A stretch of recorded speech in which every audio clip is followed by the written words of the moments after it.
আসসালামু আলাইকুম, কেমন আছেন সবাই? আশা করি ভালো আছেন।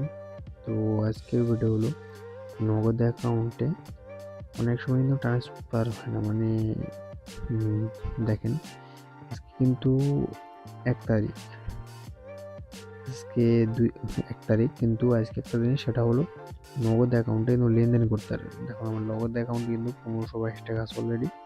আমি সেন্ড মানি করতে চাই, এই নাম্বারটা মোবাইল খোলা আছে, দেখেন আমি 50 টাকা বা 200 টাকা পাঠাই। এটা তো নাই, মানে 2000 হয়ে গেছে আর কি। 200 টাকায় দিলাম। এই যে একটি সমস্যা দেখা দিচ্ছে, দেখেন ম্যাক্সিমাম লিমিট, কিন্তু আবার দেখেন আমার লিমিটটা দেখা দিচ্ছে, আমার ফোনের লিমিট, লিমিট মাসিক লিমিট, এই মাসে কিন্তু 1 টাকাও লেনদেন করা হয় নাই, এবং সব লিমিট কিন্তু পুরো আসছে। এটার পর একটাই কারণ, সেটা হলো আপনার ফোনে যদি সরকারের টাকা আসে, সরকারি যেসব টাকাগুলো আসে, ওই সব টাকাগুলো আসলে কিন্তু আপনার এই লেনদেন হবে না। এটা ঠিক করবেন কীভাবে, তার আগে বলে রাখি, আপনি যদি আমার চ্যানেলে নতুন হয়ে থাকেন অবশ্যই চ্যানেলটি সাবস্ক্রাইব করে ভিডিও এবং পাশে বেল আইকনটা অল করে দিবেন পরবর্তী ভিডিওর জন্য।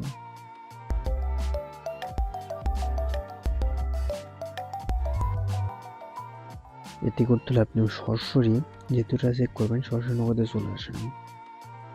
নগদে চলে এসে আপনার নগদের পিনটা দিয়ে দিবেন। আমি আমার নগদের পিনটা দিয়ে দিচ্ছি। আমার কিন্তু নগদ অ্যাকাউন্টের পিনটা দেওয়া হয়েছে, দেখতে পাইছেন। আমি লগ ইনে ক্লিক করি, লগ ইন হলো। এখানে ব্যালেন্স দেখেন 1522 টাকা 50 পয়সা।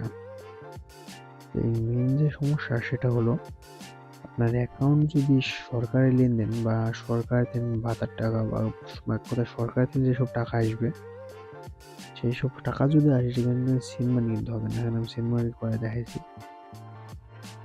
এখান থেকে নাম্বার নাম্বার দেখায় 200, ওকে ডান। দেখেন ম্যাক্সিমাম অ্যাভেলেবল লিমিট, এটা কিন্তু দেখাইছে, এবং কি আপনি যে কোনো নাম্বার দেখাইছি, মানে আপনি যে কোনো নাম্বার কেন, যেমন এই নাম্বারটা দেখেন, আমি ক্লিক করছি, মানে এখানে 1200 বা ওটা 100-তে দেখাই। পরবর্তী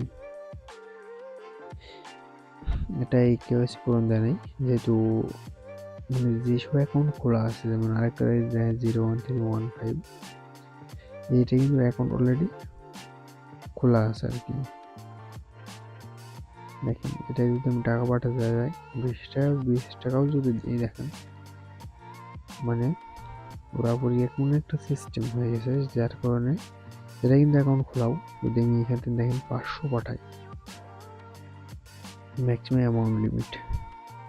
এটার কাজ, এটার সমস্যা একটাই, সেটা হলো না, এখান থেকে কোনো ভাতার টাকা বা কোনো মানে সরকার লেনদেনে কিছু টাকা আসে, যেমন এখানে লেনদেনে ক্লিক করে দেখেন, এই যে একটা জিনিস, ফেব্রুয়ারি মাস, দেখেন আজকে কিন্তু এটা ফেব্রুয়ারি মাসে 1 তারিখে কিন্তু এই 3টার সময় কিন্তু টাকাটা ঢুকছে।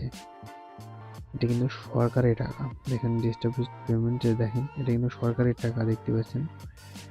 তো এই টাকাগুলো কী করবেন এবং এর মানে কীভাবে লেনদেন করবেন, এই একটাই সুবিধা, সেটা হলো আপনার কখনো লেনদেন করতে পারবেন না 1 মাসের জন্য। আপনার যদি যে দেখেন লগ ইন, এই ফেব্রুয়ারি মাসে 1 তারিখ আসছে, এই ফেব্রুয়ারি 1 মাসে, এই মাসটা লেনদেন করতে পারবেন না। মার্চ মাসের 1 তারিখে গিয়ে আপনি লেনদেনটা করতে পারবেন না ওই সিমে, এবং এই সিমে শুধু এটা না, আপনি সেন্ড মানি পারবেন না, ট্রান্সফার মানি পারবেন না, কিন্তু আপনি একটা জিনিস পারবেন, সেটা হলো ফোনে কিন্তু ক্যাশ আউটটা, আপনি কিন্তু ক্যাশ আউটটা কিন্তু ফোনে করতে পারবেন। তাছাড়া কিন্তু আপনি যদি চান যে সেন্ড মানি, এটা কিন্তু হবে না, একেবারে দেখাইছে হবে না। ট্রান্সফার মানি কিন্তু হয় না, কারণ নগদে অ্যাকাউন্টে টাকা ঢোকার 1 মাস কখনো কোনো লেনদেন হয় না। আপনি শুধু কী করবেন, আপনার টাকাটা ক্যাশ আউট করবেন। আপনার যত টাকা থাকুক না কেন, আপনার যদি পুরো যেমন আসছে কত দেখেন, আসছে মনে করেন 1500-র উপরে 12 টাকা, এটা আসছে, কিন্তু আপনার অ্যাকাউন্টে যদি 50,000 বললেন, যাই থাকুক না কেন, আগের টাকাটাও লেনদেন করতে পারবেন না, তবে একটাই টাকাগুলো কিন্তু ক্যাশ আউট করতে পারবেন, কারণ এখানে ক্যাশ আউট ছাড়া অন্য কিছু কিন্তু করতে পারবেন। তাছাড়া মোবাইল রিচার্জ করতে পারবেন, মোবাইল রিচার্জ পারবেন না তা না, মোবাইল রিচার্জ পারবেন এবং ক্যাশ আউট পারবেন। ক্যাশ আউট, মোবাইল রিচার্জ, এই দুটাই পারবেন। তাছাড়া কিন্তু এটা যদি মনে করেন কারো কাছে টাকা সেন্ড মানি করবো বা পেমেন্ট করবো, ট্রান্সফার মানি, এটা কিন্তু পারবেন না। কারণ এটা অনলাইন, মানে যেখান থেকে টাকা আসছে ওই সার্ভারের মাধ্যমে এই সিস্টেম করে রাখছে যে ওদের টাকা যে অ্যাকাউন্টে ঢুকবে সেই অ্যাকাউন্টে 1 মাসের মধ্যে কোনো লেনদেন করতে পারবেন না। তাই যাদের অ্যাকাউন্টে এই অবস্থা হচ্ছে তারা কিন্তু কখনোই কিন্তু ওই অ্যাকাউন্ট 1টা মাসের জন্য আপনার বন্ধ থাকবে, এবং 1টা মাসের জন্য আপনি কোনো সেন্ড মানি করতে পারবেন না। তাছাড়া সেন্ড মানি করতে পারবেন না, অ্যাড মানি, মানে বিভিন্ন একটু সমস্যা মতো, কারণ 1টা মাস সেটা তো আর কম না। তাছাড়াও কিছু করার নেই, কারণ আপনি যে নাম্বার দেন না কেন সেই নাম্বারই এক অবস্থা হবে। কারণ আমি নতুন নাম্বার দিয়েছি, দেখেন নতুন নাম্বার একটা দিয়ে দিলাম। দেখেন এখানে যদি 1000, মনে করেন আমি 1000 দিলাম, মনে করেন 1000 ডন, মানে এই অপশনটা দেখাবে আর কি, কিছু করেন না। মানে কেমন একটা জিনিস, সেটা হলো এটার জন্য অনেক অ্যাকাউন্ট কিন্তু বর্তমান বদ্ধ হয়ে আছে, কারণ সরকার থেকে নিয়ম। তাই এখানে আমাদের বা সাধারণ মানুষের কোনো হাত নেই। তাই আজকে ভিডিও এই পর্যন্ত রাখলাম, দেখা হবে পরবর্তী নতুন কোনো ভিডিওতে। ভালো থাকবেন সবাই।